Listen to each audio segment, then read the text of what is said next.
Assalamualaikum warahmatullahi wabarakatuh. Alhamdulillahirobbilalamin wabihi nasta'in wala umuri dunia wadin. Assalatu wassalamu ala asrofil anbiya'i wal mursalin wa ala alihi wa sahbihi ajmain. Amma ba'du. Yang terhormat kepada Ibu Anita selaku dosen mata kuliah manajemen dan teman-teman yang saya banggakan. Dibuatnya video ini saya bagian dari kelompok 6 sebagai moderator dan didampingi oleh dua rekan saya, yaitu saudara Maufik dan saudara Rizal Amarullah. Baiklah, kelompok 6 di sini akan menjelaskan tentang sebuah perilaku bagi individu, baik dia sebagai karyawan ataupun baik di dalam sebuah organisasi.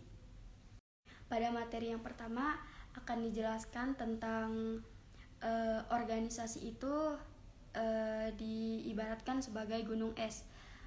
Jadi ada aspek yang terlihat dan ada aspek yang tersembunyi. Aspek yang terlihat meliputi strategi, tujuan, kebijakan, struktur, teknologi, otoritas, dan rantai komando.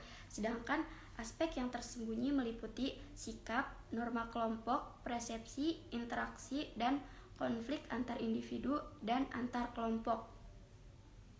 Terus ada fokus dan tujuan perilaku individu. Perilaku organisasi yaitu tindakan orang-orang di tempat kerja. Terus ada fokus perilaku organisasi, itu terbagi menjadi 3. Yang pertama, perilaku individu meliputi sikap, kepribadian, dan motivasi. Terus ada perilaku kelompok meliputi norma, peran, dan kepemimpinan. Terus ada konflik organisasi yaitu meliputi struktur, budaya, dan kebijakan. Lalu ada tujuan perilaku organisasi, yaitu untuk menjelaskan, memprediksi, dan mempengaruhi. Terus ada materi tentang perilaku karyawan. Yang pertama, produktivitas karyawan, yaitu ukuran kerja dari efisien dan efektivitas. Terus ada ketidakhadiran, yaitu gagal melapor untuk bekerja saat diharapkan. Terus ada pergantian, yaitu pengunduran diri secara sukarela dan tidak sukarela dari suatu organisasi. Terus ada perilaku kewarganegaraan organisasi, yaitu perilaku bebas yang bukan merupakan bagian dari persyaratan kerja formal seorang karyawan, tetapi yang mendorong berfungsinya organisasi secara efektif. Terus ada kepuasan kerja, yaitu sikap umum individu terhadap pekerjanya. Terus ada perilaku buruk di tempat kerja, yaitu setiap perilaku karyawan yang disengaja yang memiliki konsekuensi negatif bagi organisasi atau individu dalam organisasi. Jenis perilaku buruk yaitu ada penyimpangan, agresi, perilaku antisosial, dan kekerasan. Terus ada faktor psikologis yang mempengaruhi karyawan. Ada sikap, kepribadian, persepsi, belajar, produktivitas karyawan, ketidakhadiran, pergantian, kewarganegaraan organisasi, kepuasan kerja, dan perilaku buruk di tempat kerja. Terus yang pertama, sikap. Pernyataan evaluatif baik menguntungkan atau tidak menguntungkan mengenai objek, orang, atau peristiwa. Terus yang kedua ada komponen sikap. Komponen sikap ini terbagi menjadi 3. Ada komponen kognitif, yaitu suatu keyakinan atau pendapat. Terus ada komponen afektif, yaitu bagian emosional atau perasaan dari suatu sikap. Terus ada komponen perilaku, yaitu niat untuk berperilaku dengan cara tertentu. Terus ada kepuasan kerja. Kepuasan kerja itu kepuasan yang dipengaruhi oleh tingkat pendapatan yang diperoleh oleh suatu pekerja atau jenis pekerjaan yang dilakukan oleh si pekerja. Terus kepuasan kerja dan produktivitas itu dibagi menjadi 2. Ada bagi individu dan organisasi. Kalau bagi individu itu produktivitas tampaknya mengarah pada kepuasan kerja. Kalau untuk organisasi, mereka yang memiliki karyawan yang lebih puas, lebih efektif daripada mereka yang memiliki karyawan yang kurang puas. Terus kepuasan kerja dan ketidakhadiran. Karyawan yang cenderung memiliki tingkat ketidakhadiran yang lebih rendah, kepuasan kerja dan perputaran.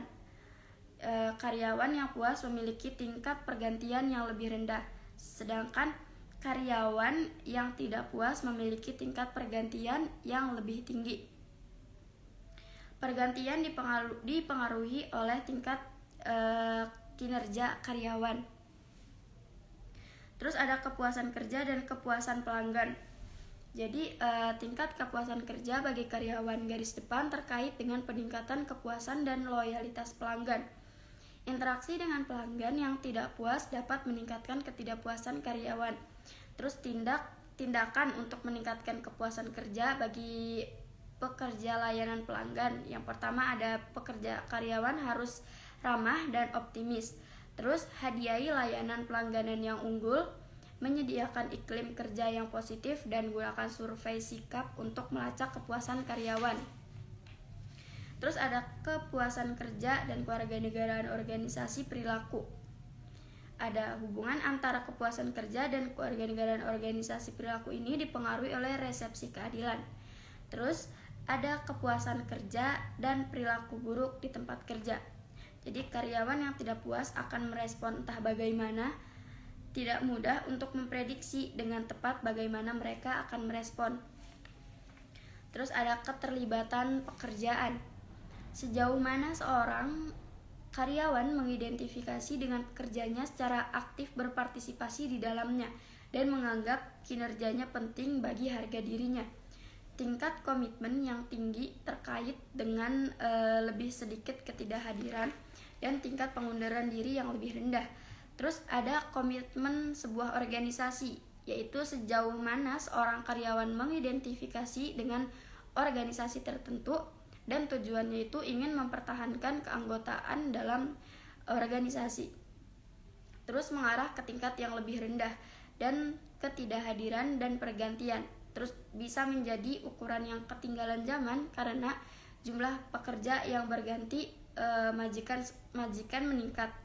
Terus dukungan organisasi yang dirasakan, yaitu sebuah keyakinan umum karyawan bahwa organisasi mereka menghargai kontribusi mereka dan peduli dengan kesejahteraan mereka, mewakili komitmen organisasi kepada karyawan dan memberikan tingkat dukungan yang tinggi, meningkatkan kepuasan kerja dan omset yang lebih rendah. Baik, materi selanjutnya akan disampaikan oleh Saudara Maufik. Sebelumnya, terima kasih untuk moderator yang telah mengizinkan saya untuk memaparkan materi selanjutnya, yaitu sikap dan konsistensi. Orang mencari konsistensi dalam dua cara, yaitu konsistensi di antara sikap mereka, yang kedua konsistensi antara sikap dan perilaku mereka. Jika muncul inkonsistensi individu, ubahlah sikap mereka, ubah perilaku mereka, atau kembangkan rasionalisasi untuk inkonsistensi. Adapun teori disonansi kognitif. Disonansi kognitif itu setiap ketidaksesuaian atau ketidakkonsistenan antara sikap atau perilaku dan sikap. Segala bentuk inkonsistensi tidak nyaman dan individu akan mencoba untuk mengurangi disonansi. Intensitas keinginan untuk mengurangi disonansi dipengaruhi oleh pentingnya faktor-faktor yang menciptakan disonansi. Sejauh mana seorang individu percaya bahwa faktor-faktor yang menyebabkan disonansi dapat dikendalikan, hadiah tersedia untuk mengkompensasi disonansi.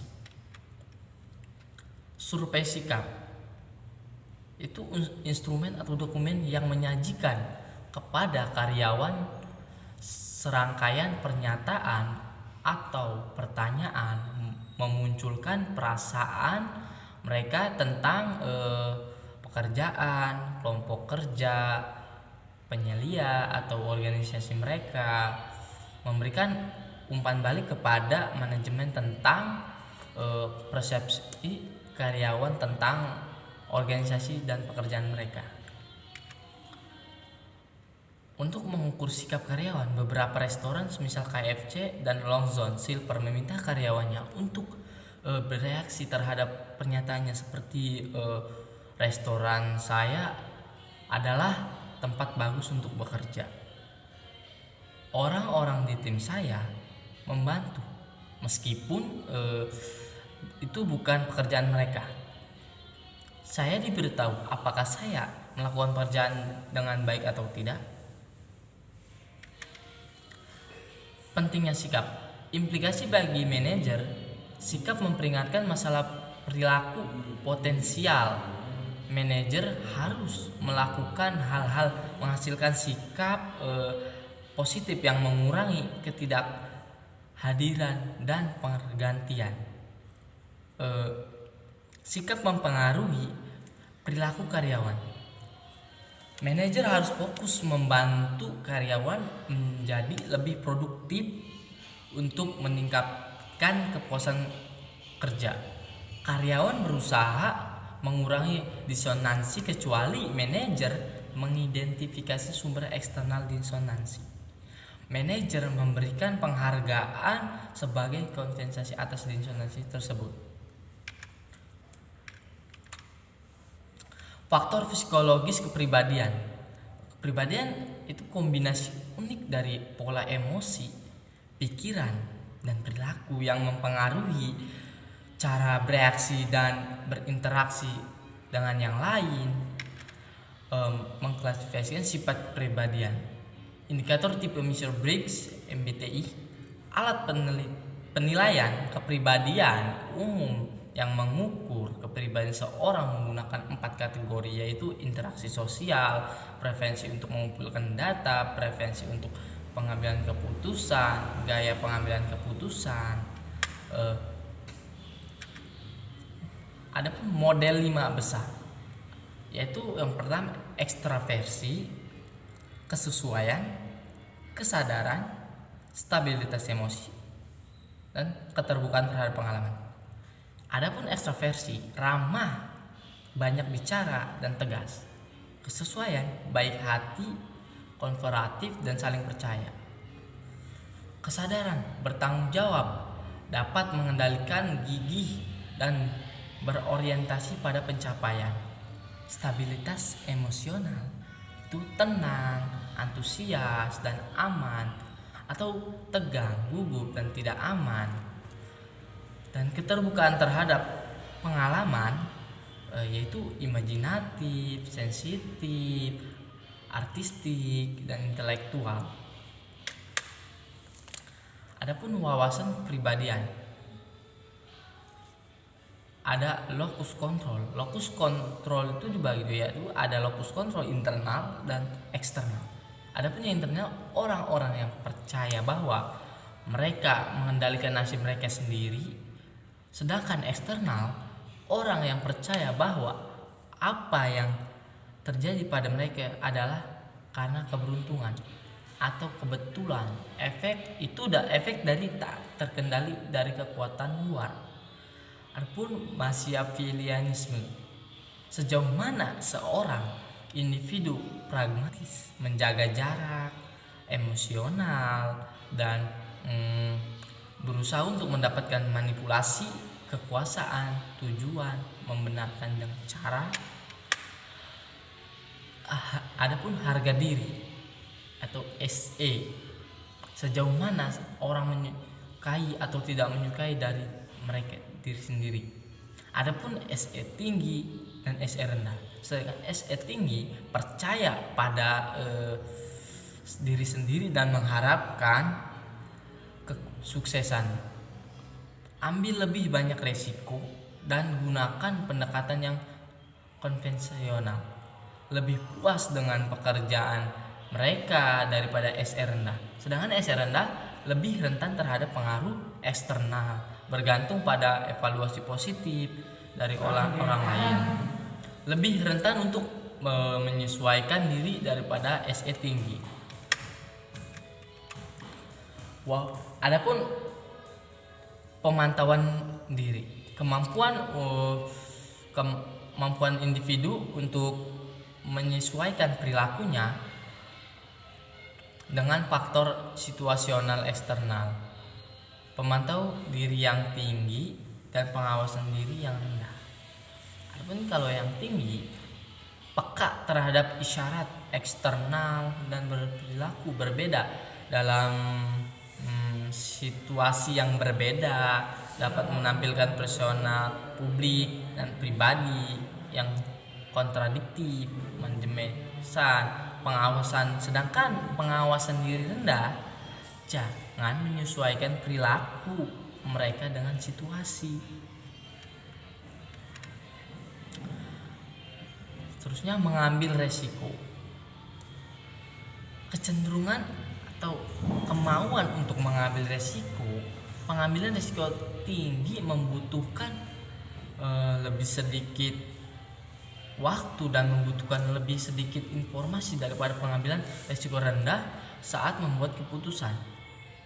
Efektivitas organisasi dimaksimalkan ketika kecenderungan pengambilan resiko, sedangkan manajer selaras dengan tuntutan spesifikasi dari pekerjaan yang ditugaskan kepada manajer.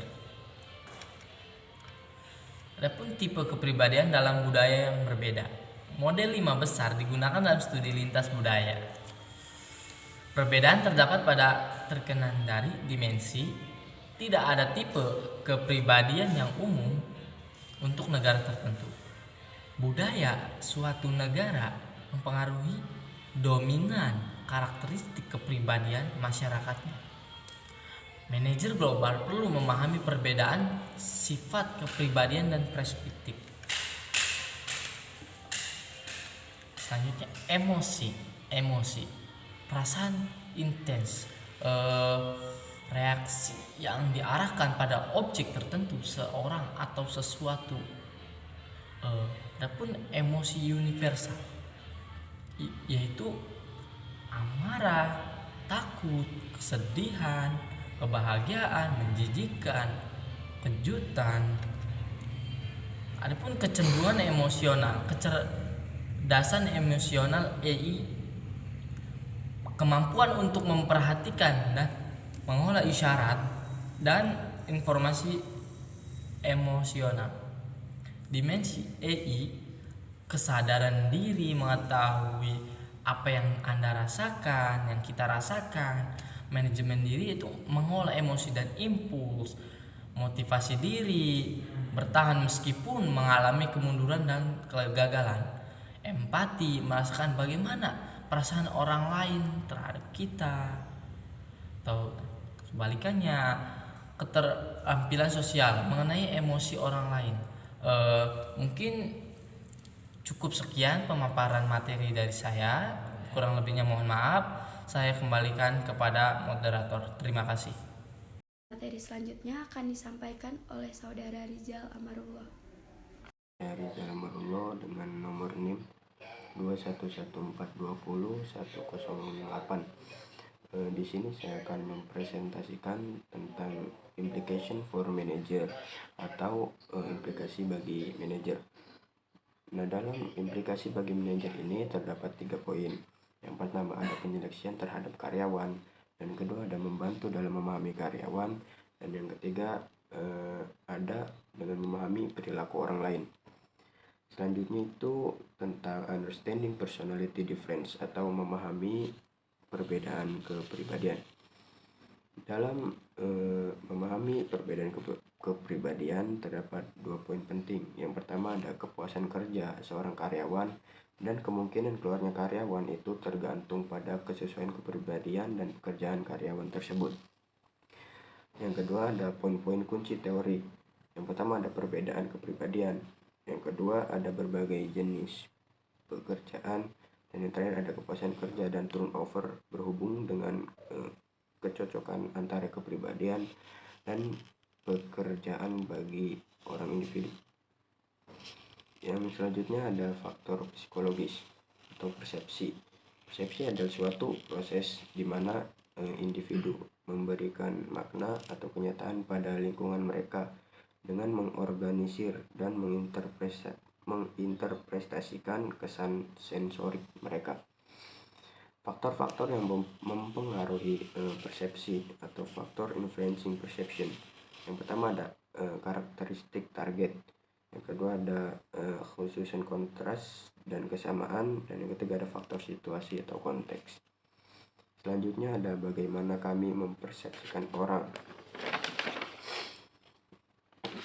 Maksudnya bagaimana tindakan individu dipersepsikan oleh orang lain tergantung pada makna atau penyebab apa yang kita kaitkan dengan perilaku tertentu. Selanjutnya ada menentukan sumber perilaku atau determining for source of behaviors. Pertama ada kekhasan atau perilaku yang berbeda dalam situasi yang berbeda. Yang kedua ada konsistensi atau ketentuan perilaku yang sama di waktu ke waktu. Selanjutnya teori atribusi atau kesalahan dan bias. Kesalahan atribusi mendasar kecenderungan untuk meremehkan pengaruh faktor eksternal dan melebih-lebihkan pengaruh internal atau pribadi. Yang kedua ada bias melayani diri sendiri. Kecenderungan individu untuk mengaitkan keberhasilan mereka dengan faktor internal sambil menyalahkan kegagalan pribadi pada faktor eksternal tersebut. Selanjutnya, pintasan yang digunakan dalam menilai orang lain atau shortcut used in judging other. Yang pertama ada assumed similarity, maksudnya dengan asumsi bahwa orang lain itu lebih daripada sebenarnya. Yang kedua ada stereotip atau menilai seseorang berdasarkan persepsi kita. Dan yang ketiga ada efek halo atau membentuk kesan umum seorang berdasarkan karakteristik. Selanjutnya ada faktor psikologis pembelajaran atau psychological factor. Yang pertama pembelajaran atau learning. Setiap perubahan perilaku relatif permanen yang terjadi sebagai hasil dari pengalaman. Yang kedua ada teori belajar, pengkondisian operan dan pembelajaran sosial. Selanjutnya membentuk alat manajerial atau shaping a managerial tools.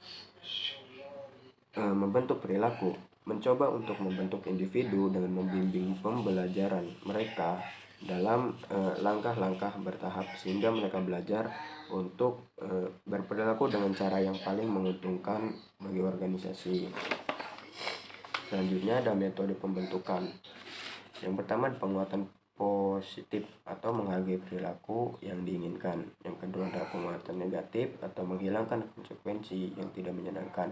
Dan yang ketiga ada hukuman atau menghukum perilaku yang tidak diinginkan. Dan terakhir ada kepunahan atau menghilangkan penguatan untuk tidak yang diinginkan. Selanjutnya ada implikasi bagi manajer atau implication for manager. Jika manajer menginginkan perilaku A tetapi terlibat dalam perilaku B, maka karyawan akan terlibat dalam perilaku B. Yang selanjutnya ada karyawan akan melihat manajer sebagai model. Perilaku manajer yang baik akan mendorong kepada karyawan untuk berperilaku lebih baik juga. Yang selanjutnya ada contemporary issues in OB atau isu kontemporer di OB.